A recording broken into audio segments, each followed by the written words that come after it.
एकदा चुकून हॉटेलमध्ये ऑर्डर केलेली ही डाळ आता माझी आणि माझ्या घरच्यांची फेवरेट आहे. ऐकून असं वाटतं की ही महाग असेल किंवा बनवायला खूप अवघड असेल. पण खरं सांगू याच्यापेक्षा स्वस्त आणि बनवायला सोपं काहीच नाही आहे. आज बनवतोय आपण दाल मखनी, तेही धावा स्टाईल. त्यासाठी अख्खे उडीद जे असतात ते काळे उडीद आणि राजमा रात्रभर भिजत घालायचं. त्यानंतर सकाळी कुकरमध्ये काढून काश्मीरी लाल मिर्च पावडर, दालचिनी, विलायची, 2 चमचे तूप घालून छान 5-6 शिट्ट्या करायला ठेवून द्यायचं. आता बनवूयात फोडणी. इथं तेल आणि तूप मी घेतलेलं आहे मिक्स. जिरे घातलेत. अद्रक लसूणची पेस्ट घातली. याचा कच्चापणा जात नाही तोपर्यंत परतून घ्यायचं. त्यानंतर 2 ते 3 मीडियम साईजचे टोमॅटो होते, त्याची प्युरी करून यात घालून घेतली.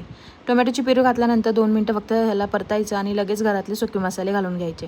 लाल तिखट, हळद, थोडासा गरम मसाला आणि इथं कांदा लसूण मसाला मी घातला आहे, पण तो ऑप्शनल आहे. याच्या व्यतिरिक्त कोणतेही मसाले यात जात नाहीत.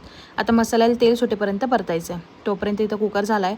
ही डाळ जेवढी तुम्ही घाटून घ्याल ना, हाटून घ्याल तितकी भारी लागते. मी सांगते, क्रीमी त्यानीच बनते. मस्त हाटून घ्यायची. इथे बघू शकता तेल सुटलेलं होतं मसाल्याला. इथं डाळ घालून घ्यायची, थोडं पाणी घालायचं आणि आता एकदम लो फ्लेमवरती अर्धा तास तशी सोडून द्यायची. मध्ये मध्ये चालवायची बरं का.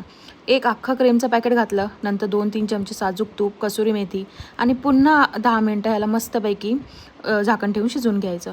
एकदम हॉटेल स्टाईल तुमची दाल मखनी तयार आहे.